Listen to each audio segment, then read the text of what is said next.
kebenaran firman Tuhan, yaitu murid yang bersiaga di akhir zaman. Nah, Bapak Ibu saudara kasih Tuhan, saya ingin percaya bahwa setiap kita seringkali sudah mendengarkan akhir zaman. Akhir zaman yang artinya segala sesuatu akan berakhir. Namun Bapak Ibu saudara kasih Tuhan, sebelum segala sesuatu berakhir, ada satu akhir yang harus kita hadapi di dalam hidup ini, yaitu akhir dari segala hidup kita. Jadi selama saya melayani, selama saya jadi hamba Tuhan, selama saya hidup, saya belum pernah melihat orang gak mati-mati, saudara. Jadi ada limitnya, ada waktunya akan kembali kepada penciptanya, kembali kepada tanah seperti firman Allah berkata. Jadi kalau menurut saya akhir zaman yang kedua, bahwa ketika kita mengakhiri atau kita akhir dari segala kehidupan kita di dalam dunia ini. Dan Bapak Ibu saudara kasih Tuhan, ketika kita di akhir dalam segala kehidupan kita, itu yang akan menentukan apakah kita mendapatkan bagian yang telah Tuhan sediakan, janjikan bagi hidup kita, atau Bapak Ibu saudara, setiap janji Tuhan atau pengiringan kita kepada Tuhan selama ini akan sia-sia di hadapan Tuhan. Karena apa saudara? Segala sesuatu firman Allah berkata, maka ketika kita setia sampai akhir hidup kita, maka itulah titik di mana kita akan menerima janji Tuhan. Kalau kita tidak setia di pada akhir hidup kita, kita tidak setia, kita tidak berkenan kepada Tuhan, maka Bapak Saudara, disitulah kita akan melihat adakah kita mendapatkan atau tidak mendapatkan janji Tuhan. Beberapa waktu yang lalu kita sudah belajar kebenaran firman Allah tentang Musa. Musa adalah orang yang pertama yang dipanggil oleh Tuhan membawa bangsa Israel keluar dari tanah Mesir. Dan begitu banyak mujizat yang Tuhan perbuat melalui Musa. Misalnya beberapa tulah yang dibuat oleh Tuhan kepada bangsa Mesir, supaya bangsa Mesir itu mengenal Allah bangsa Israel adalah Allah yang hidup. Setelah bangsa itu keluar dari tanah Mesir, bangsa itu dikejar oleh raja, dikejar oleh tentara bangsa Mesir. Israel dikejar. Dan kebenaran firman Allah berkata bahwa Israel bisa luput oleh karena laut bisa terbelah dua dan bangsa Israel bisa melewatinya. Dan ketika tentara Mesir ada di situ, maka Allah lewat Musa, maka laut itu kembali bersatu dan menenggelamkan para tentara bangsa Mesir. Belum lagi Bapak Ibu saudara kasih Tuhan, bangsa Israel tidak ada air. Air yang pahit yang dijadikan menjadi tawar. Mereka tidak punya air dan Tuhan berkata kepada Musa, Musa, ngomonglah ke bukit batu itu, maka dia akan mengeluarkan air. Ini Bapak saudara kasih Tuhan, titik di mana Musa tidak bisa masuk ke tanah Kanaan, ke tanah perjanjian. Ketika Allah ngomong kepada Musa supaya Musa bicara kepada gunung batu itu, namun oleh karena Musa tidak taat, tidak menghormati kemuliaan Allah, maka firman Allah berkata bahwa Musa itu memukul gunung batu itu. Air tetap keluar, Bapak Saudara. Tetapi firman Allah berkata bahwa Musa melakukan kesalahan di hadapan Tuhan. Dan itulah titik di mana Musa tidak sampai ke tanah Kanaan. Padahal masih ada kesempatan buat dia, Bapak Saudara, selama perjalanan sampai ke Gunung Horeb, Bapak Saudara. Tapi firman Allah berkata, kamu hanya sampai di sini, kamu hanya bisa menatap, kamu hanya bisa bisa melihat tanah Kanaan dan kamu tidak boleh masuk ke sana. Dan Tuhan panggil dia di Gunung Horeb, saudara. Dan kalau Bapak Ibu pergi ke Holy Land, maka Bapak Ibu akan melihat tempat penguburan di mana Musa dikuburkan. Dan di situ dibuat sebuah batu menjadi sebuah peringatan kepada Musa di mana dia tidak sampai ke tanah Kanaan. Nah, Bapak Ibu saudara-saudaraku kasih Tuhan, apakah di akhir dari segala hidup kita yang disebut akhir zaman, yang menurut saya ketika kita selesai dari dunia ini, nyawa kita putus, segala sesuatu berakhir. Adakah kita setia, adakah kita hidup dalam kebenaran firman Allah? Karena itu akan sangat menentukan bagaimana kita mendapatkan janji daripada Tuhan. Makanya saya tidak sangat setuju kalau orang-orang muda berkata begini, Pak, nanti saya mau setia sama Tuhan, saya mau sungguh-sungguh sama Tuhan. Kelak kalau kaki saya sudah menjadi 3, maksudnya ya nanti kalau saya sudah gak kuat, saya dibantu dengan sebatang tongkat sehingga kaki saya menjadi 3, yang akhirnya saya dapat mempersiapkan diri. Nanti kelak Tuhan memanggil saya. Kalau sampai di usia seperti itu, dalam keadaan tubuh yang sudah lemah, kita membuat persiapan hidup ketika kita mau dipanggil oleh Tuhan. Tapi bagi saya melihat orang-orang muda, belum mereka 40 tahun sudah dipanggil oleh Tuhan. Apalagi zamannya COVID kemarin. Ada guide tour saya dari Indonesia. Kalau saya pergi Holy Land, maka dia yang menjadi guide tour dari Indonesia sampai ke luar negeri. Usia 36 tahun dengan belum memiliki pasangan hidup, apalagi anak, saudara. Dan itu membuat papanya menangis terseduh-seduh, menangis segunggukan. Karena apa? Anak muda yang diharapkan, anak muda yang diandalkan. Ya menurut saya, biar saya sama-sama laki-laki sama dia, saya lihat dia ganteng, saudara. Tetapi di usia 36 dia dipanggil oleh Tuhan. Di sosial media ada banyak saya lihat menayangkan masih anak-anak bayi, saudara, sudah dipanggil oleh Tuhan. Masih orang-orang yang masih dalam kandungan, mungkin Bapak Ibu punya pengalaman, sudah dipanggil oleh Tuhan.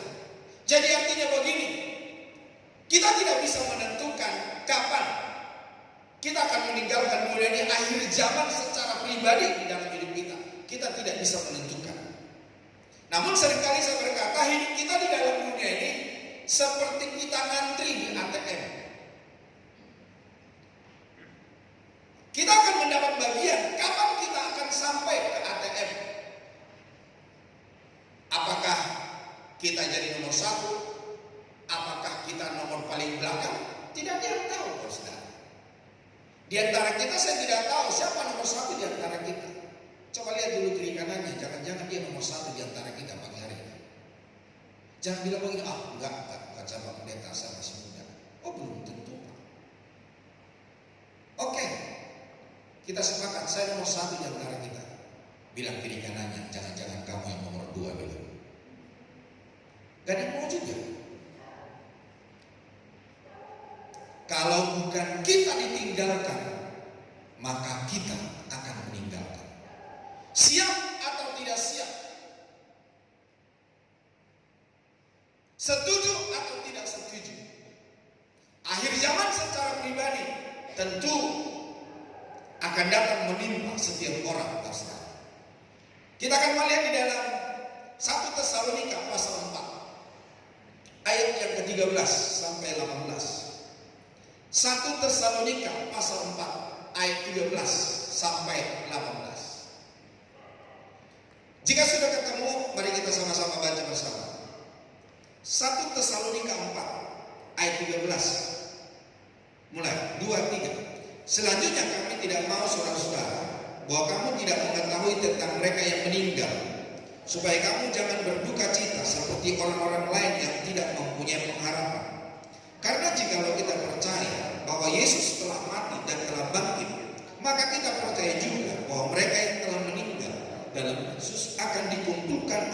bersama-sama dengan Dia. Ini kami katakan kepadamu dengan firman Tuhan. Kita yang hidup, yang masih tinggal sampai kedatangan Tuhan, sekali-kali tidak akan mendahului mereka yang telah meninggal. Sebab pada waktu tanda diberi, yaitu pada waktu penghulu malaikat berseru dan sangkakala Allah berbunyi, maka Tuhan sendiri akan turun dari surga, dan mereka yang mati dalam Kristus akan lebih dahulu bangkit. Sesudah itu kita yang hidup, yang masih tinggal, akan diangkat bersama-sama dengan mereka dalam awan menyongsong Tuhan yang kasih. Demikianlah kita akan selama-lamanya bersama-sama dengan Tuhan. Karena itu hiburkanlah seorang akan yang lain dengan perkataan-perkataan ini. Nah, Bapak Ibu saudara kasih Tuhan, kalau kita sudah bersiap siaga di dalam hidup ini, maka kita tidak akan takut mati, saudara. Ada beberapa orang saya kenal di masa hidupnya, mereka sudah menyediakan tempat pekuburan. Seminggu sebelumnya dia meninggal, dia telah membeli sebuah tempat pekuburan untuk dia sendiri, saudara. Saya juga heran. Mungkin juga Tuhan sudah ngomong sama dia. Pernah juga saya menyaksikan seorang anak muda di mana orang tuanya memanggil saya untuk berdoa. Sekiranya dia dipanggil oleh Tuhan. Namun Bapak Ibu saudara kasih Tuhan, sebelum saya tiba, orang tuanya menyaksikan kepada saya dan berkata begini, "Ma, saya mau pulang." Orang tuanya tidak menghiraukannya. Dia pikir, ini anak halu kali, atau pengen pulang ke rumah begitu, pengen tidur di tempat tidurnya. "Ma, aku mau pulang." Akhirnya ibunya memberikan respon, orang tuanya memberikan respon dan berkata, "Dokter berkata kamu belum boleh pulang." "Enggak, Ma, aku mau pulang." "Jangan, Nak, infus masih ada di tanganmu, jadi kamu belum boleh pulang." "Ma, aku mau pulang."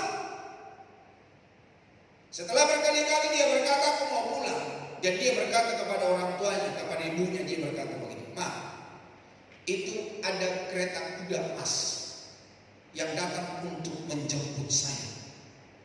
Ada malaikat Tuhan yang datang mau menjemput saya. Saya mau pulang."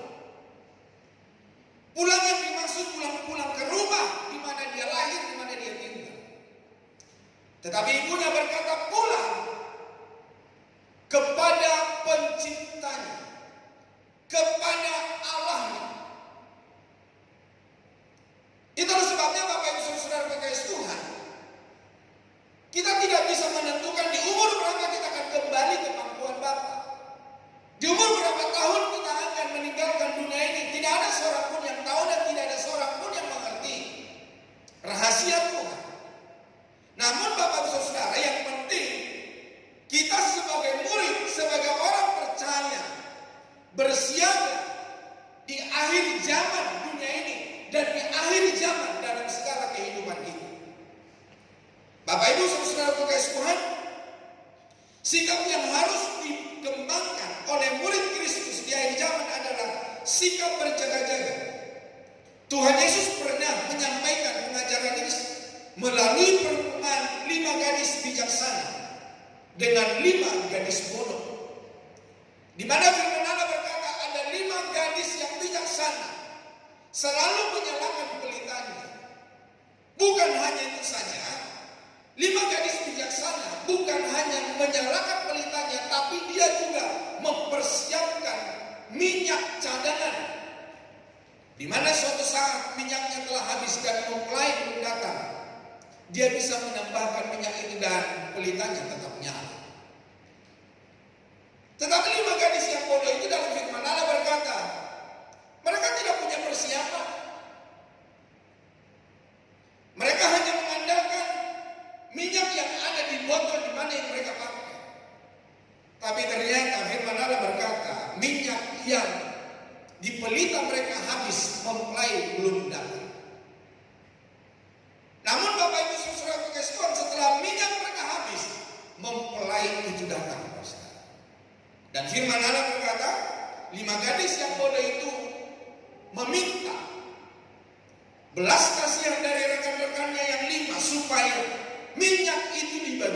buat mereka, supaya mereka pun dapat menantikan mempelai pria itu. Namun apa boleh buat, ketika mereka mau mencari minyak, mempelai pria telah datang. Bapak Ibu saudara kasih Tuhan, seperti yang saya katakan tadi di depan, kita tidak tahu mempelai pria atau Yesus Kristus datang kedua kali ke dalam dunia ini, baik secara umum, baik secara pribadi. Sekali lagi saya berkata bahwa kita ini memiliki nomor antrian. Siapa yang paling depan, siapa yang di tengah, siapa yang paling belakang di antara kita tidak ada yang tahu. Namun Bapak Saudara kasih Tuhan, bagaimana kita sebagai murid, bagaimana kita sebagai orang percaya memiliki kewaspadaan, sebagai orang percaya memiliki kesungguhan perkenanan akan Tuhan. Nah Bapak Ibu saudara kasih Tuhan, sebagai murid kita meningkatkan kewaspadaan karena apa? Yang pertama, tadi kita lihat di dalam ayat 14 itu dikatakan apa? Percaya akan dikumpulkan oleh Tuhan. Jadi Bapak Ibu saudara kasih Tuhan, orang yang percaya kepada Yesus, mereka yang telah mempersiapkan diri menanti kedatangan Tuhan, baik secara umum, baik secara pribadi, bahwa orang yang percaya akan dikumpulkan oleh Allah. Sekali lagi, kenapa kita harus bersiaga? Karena orang yang percaya kepada Allah akan dikumpulkan. Ingat kata dikumpulkan. Orang yang percaya kepada Yesus ketika dipanggil oleh Tuhan, dia berakhir di dalam dunia ini. Tidak ada yang namanya gentayangan. Di dalam firman Tuhan yang lain berkata bahwa ketika seseorang meninggal, dia tidak tahu tempat kelahirannya. Firman Allah berkata bahwa orang yang percaya, yang tetap siaga, dikumpulkan oleh Allah. Maka Bapak Ibu Saudara, kalau rajin baca Alkitab, maka ada kisah di dalam Alkitab, seorang yang kaya dan seorang yang miskin. Di dalam firman Tuhan berkata, seorang yang kaya itu setiap hari dia berpesta, dia berpakaian yang indah, dia berpakaian raja-raja, saudara. Tetapi yang menyolok ada seorang miskin yang tidak punya apa-apa. Makan pun dia tidak bisa, saudara, karena begitu miskinnya. Dalam firman Allah berkata, si miskin ini selalu duduk tiap hari di pintu rumah orang kaya itu. Bayangin Bapak Ibu Saudara, di pintu rumah orang kaya. Kalau rumahnya besar, tentu orang kaya rumahnya besar. Dan di dalam firman Allah berkata, si Lazarus yang miskin itu, dia dapat makanan dari remah-remah yang jatuh dari meja tuannya. Berarti sudah di lantai dan di samping. Dan di luar sana, baru si Lazarus yang miskin itu dapat memetik nasi atau apa saja yang jatuh saat itu. Dan makanan itu begitu kotornya, Bapak Saudara. Tetapi firman Allah berkata, baik orang kaya, baik orang yang miskin itu ternyata meninggal juga. Yang paling mencolok Bapak Ibu Saudara, firman Allah berkata bahwa Lazarus yang miskin itu ada di pangkuan Bapak Abraham. Siapa yang berkata? Firman Allah yang berkata, ketika orang kaya itu meninggal, dia menatap ke atas. Dia melihat Lazarus yang seringkali di pintu rumahnya, dia makan dari remah-remah yang jatuh dari tuannya, ternyata ada di atas di pangkuan Bapak Abraham. Sehingga orang kaya itu berkata begini, oh Bapak Abraham, ini bahasa saya, suruhlah Lazarus mencelupkan tangannya ke air, karena aku kehausan di sini. Biarlah dia mencelupkan tangannya dan menaruh air itu ke mulut saya. Bapak Abraham berkata begini, nah mengalami segala-galanya. Tetapi sekarang giliran Lazarus. Lagi pula kita ini ada pembatasnya, ada jurang maut yang membatasi antara kamu dengan kami. Orang yang dari situ tidak bisa ke sini, dan orang yang dari sini tidak bisa ke situ, karena kita dibatasi oleh jurang maut yang begitu dalam. Si orang kaya ini berkata begini, dia menawar saudara. Oh, kalau begitu Bapak Abraham, suruhlah Lazarus pulang kampung, karena di kampung saya itu masih ada tulang lembu, mbah, engkong saya, supaya mereka tidak mengalami hal yang sama seperti yang saya alami. Tapi Bapak Abraham berkata begini, biarlah mereka belajar dari kitab para nabi. Jadi Bapak Ibu Saudara, Lazarus yang ada di pangkuan Bapak Abraham saja tidak ada kisahnya, dia pulang. Karena apa? Firman Allah dalam 1 Tesalonika 4 ini berkata, dikumpulkan oleh Allah. Coba lihat dulu wajah kiri kanannya. Dia wajah-wajah dikumpulkan Allah atau tidak? Pastikan Bapak Ibu Saudara, kita ini adalah orang yang dikumpulkan. Jadi Bapak Ibu Saudara, kalau ada kekasih kita, kalau ada orang tua kita atau siapa saja dipanggil oleh Tuhan, nggak perlu kasih rokok. Seperti kejadian beberapa waktu yang lalu, dikasih rokoklah kepada almarhum karena dia suka merokok katanya. Waktu saya dulu di kampung, maka dimasaklah ayam, maka dibawalah ayam untuk ke kuburan dan berkata begini, "Ma, ini ayam kesukaanmu." Coba kalau mamanya bangkit dari kubur terus dia meraih ayam itu, saya tidak percaya Bapak Ibu akan kabur lari tergiring-giring. Tapi seringkali kita ini dibodohi oleh manusia. Kita bodoh karena apa? Tidak mengerti kebenaran firman Allah. Saya mau tandaskan pagi hari ini, orang tua kita atau siapa saja yang meninggal dalam keluarga kita atau tetangga kita, saudara, selama dia percaya kepada Yesus Kristus, menerima Yesus Kristus menjadi Tuhan dan Raja, orang-orang itu dikumpulkan oleh Allah. Orang yang tidak percaya, maka dia akan mengalami seperti yang dialami si orang kaya yang ada di bawah sana, yang dia berkata, aku kehausan, aku kesakitan di sini. Jadi Bapak Saudara, sebelum penghakiman, orang yang sungguh-sungguh, orang yang percaya kepada Yesus sudah menerima sebelum surga, saudara. Dan orang yang tidak sungguh-sungguh, orang yang tidak percaya, mereka juga sudah menerima hukuman sebelum hukuman kekal itu ada. Nah, sekarang pilihan dari tangan kita, mau sungguh-sungguh sama Tuhan atau tidak, saudara.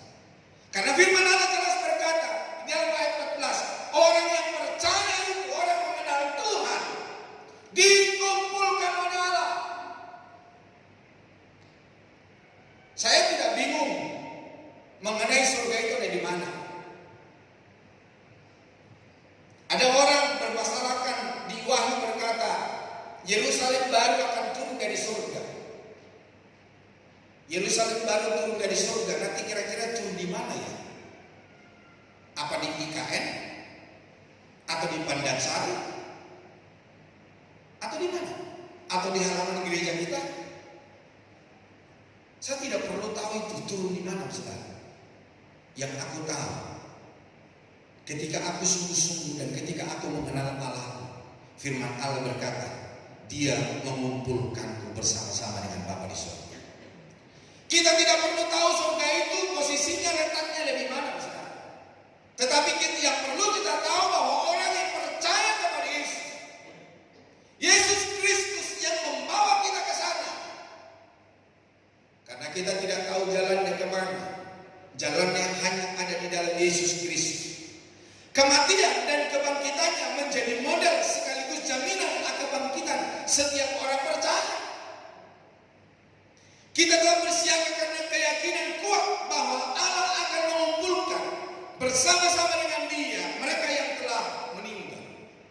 Nah, firman Allah berkata dalam Injil Yohanes 14, lihat di multimedia, Yohanes 14 ayat 2 dan 3.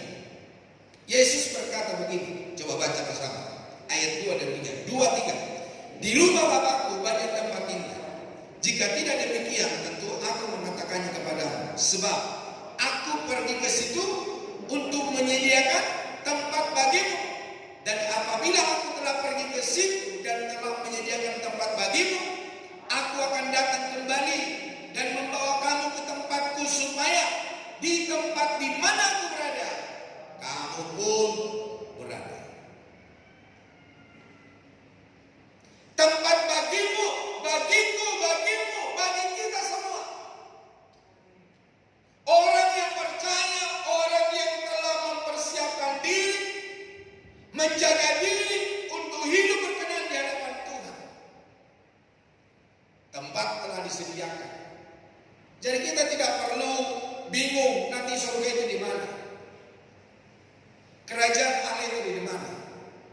Tapi yang perlu kita waspada hari ini, ketika Tuhan memanggil kita, ketika Tuhan datang mau mengumpulkan kita, adakah kita memperoleh kerajaan surga?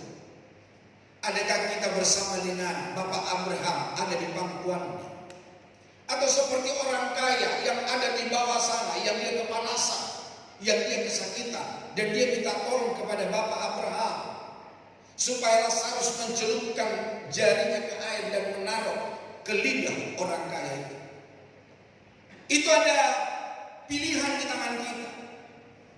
Tapi yang perlu saya mau katakan hari ini, bagi setiap orang yang telah mempersiapkan diri dengan sungguh-sungguh, menjaga hidupnya berkenan kepada Tuhan, menjaga tangannya, menjaga kakinya, menjaga seluruh hidupnya, maka orang-orang itu yang akan menerima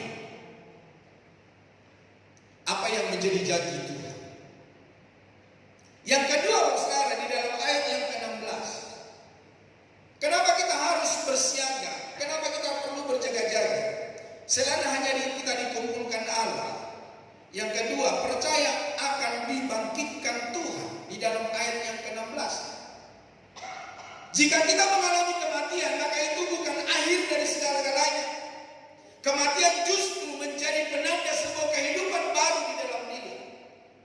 Justru kematian itu adalah permulaan. Permulaan apa? Berjumpa dengan Kristus. Permulaan apa? Berjumpa dengan saleh-saleh Kristus. Kematian yang akan saya hadapi, maka itulah permulaan aku berjumpa dengan Allahku, berjumpa dengan ayahku, berjumpa dengan ibuku, berjumpa dengan kakakku, berjumpa dengan Bapak Gembalaku. Bapak Ibu Saudara, kematian itu adalah permulaan. Permulaan perpindahan dari yang fana kepada yang mulia, dari yang sementara kepada yang kekal, dari yang hina kepada yang mulia, yang telah dijanjikan oleh Tuhan. Dan bukan hanya itu, saudara kekasih Tuhan, orang yang mempersiapkan diri untuk apa? Bersiaga di dalam hidup ini menanti kedatangan Tuhan, orang-orang itu akan dibangkitkan. Ya, orang yang tidak mempersiapkan diri juga pasti dibangkitkan, saudara. Ya, dibangkitkan untuk dihakimi dan dijebloskan kepada api neraka yang bernyala-nyala. Namun dibangkitkan di sini untuk menerima mahkota kehidupan. Itulah sebabnya Rasul Paulus berkata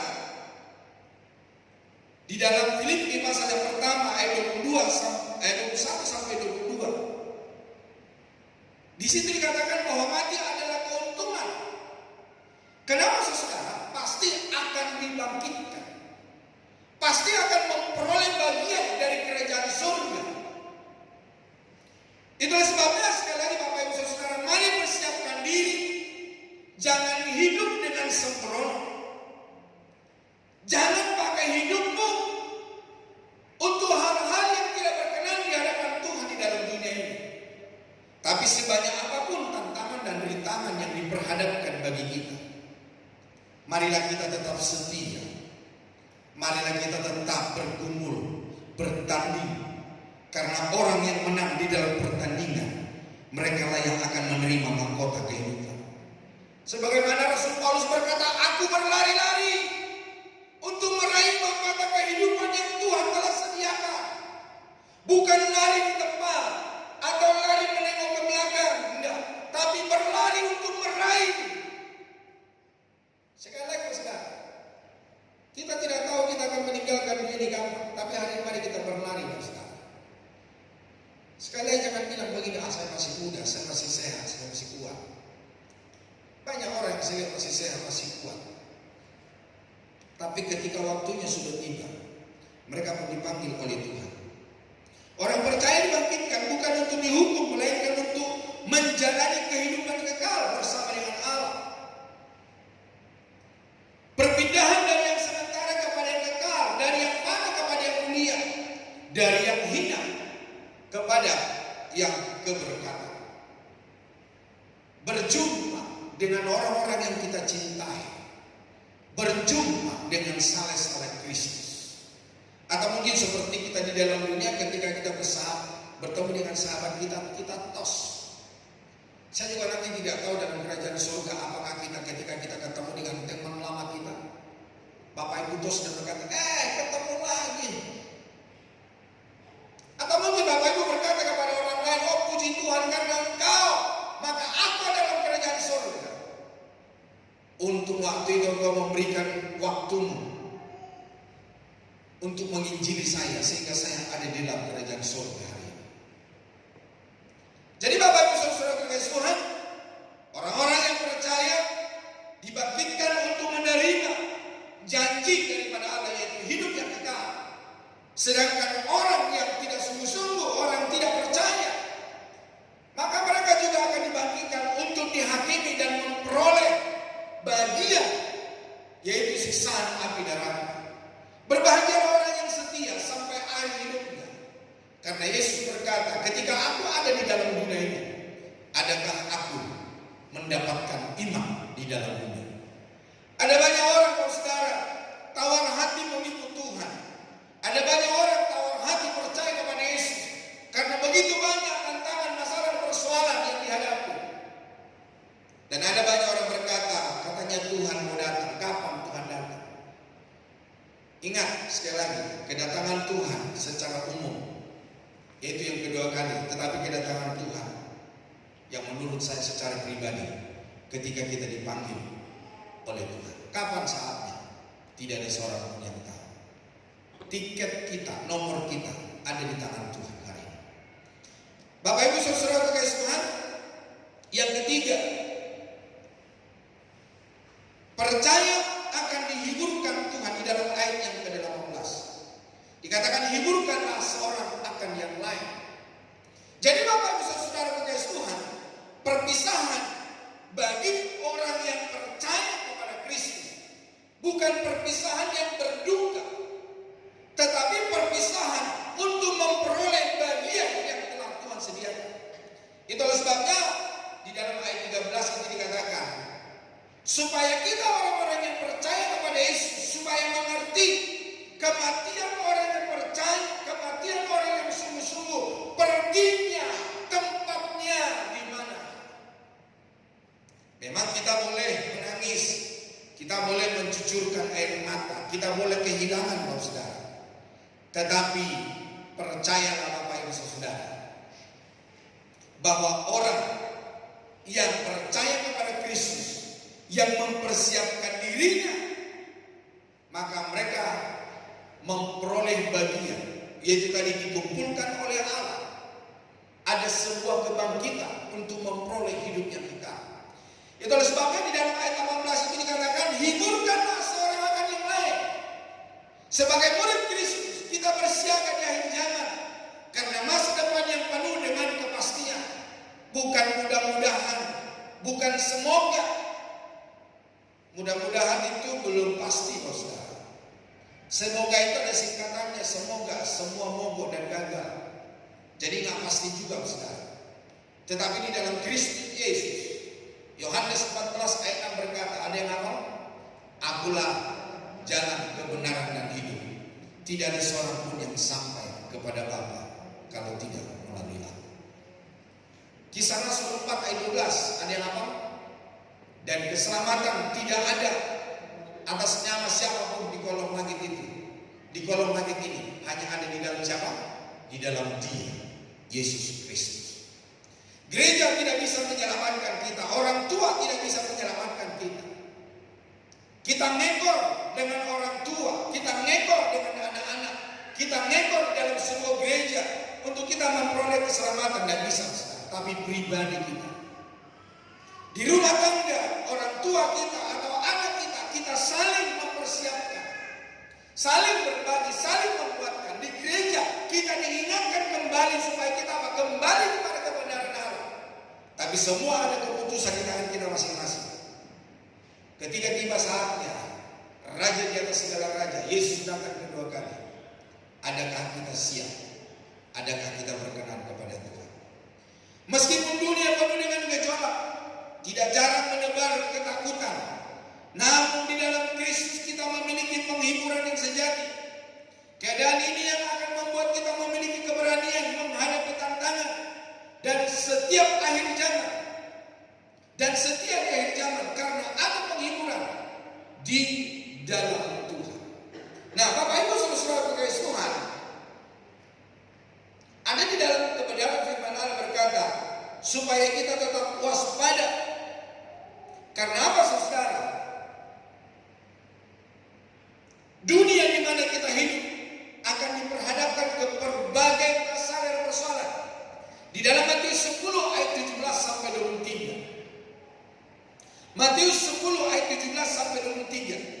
Firman Allah berkata, tapi waspadalah terhadap semua orang, karena ada orang yang akan menyerahkan kamu kepada majelis agama, dan mereka akan menyiksa kamu di rumah ibadahnya. Dan karena aku, kamu akan digiring ke muka penguasa-penguasa dan raja-raja sebagai suatu kesaksian bagi mereka dan bagi orang-orang yang tidak mengenal Allah. Apabila mereka menyerahkan kamu, janganlah kamu khawatir akan bagaimana dan akan apa yang harus kamu katakan, karena semuanya itu akan dikaruniakan kepadamu pada saat itu juga. Karena bukan kamu yang berkata-kata, melainkan Roh Bapamu, Dia yang akan berkata-kata di dalam kamu. Orang akan menyerahkan saudaranya untuk dibunuh, demikian juga seorang ayah akan anaknya, dan anak-anaknya akan memberontak terhadap orang tuanya dan akan membunuh mereka.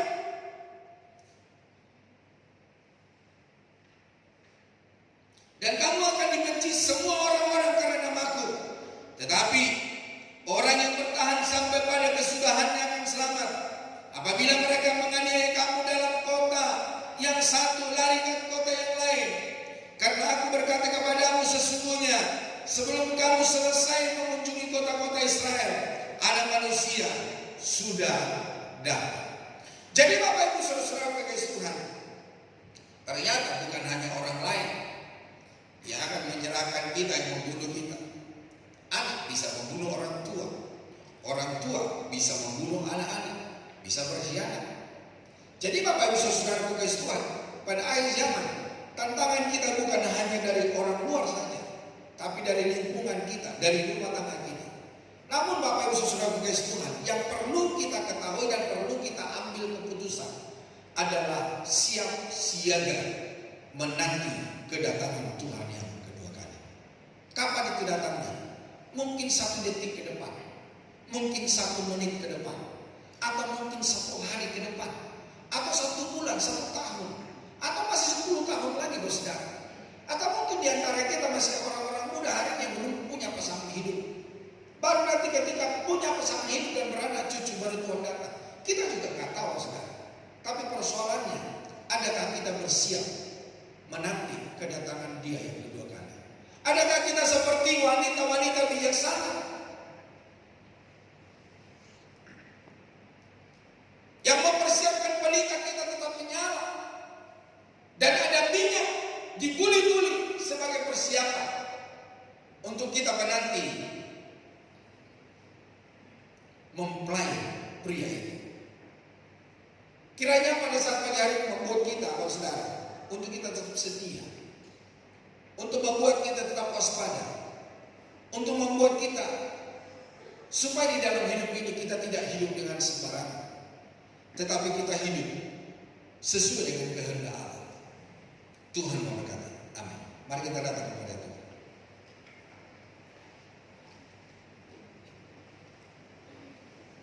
Sudah banyak mungkin kita mendengarkan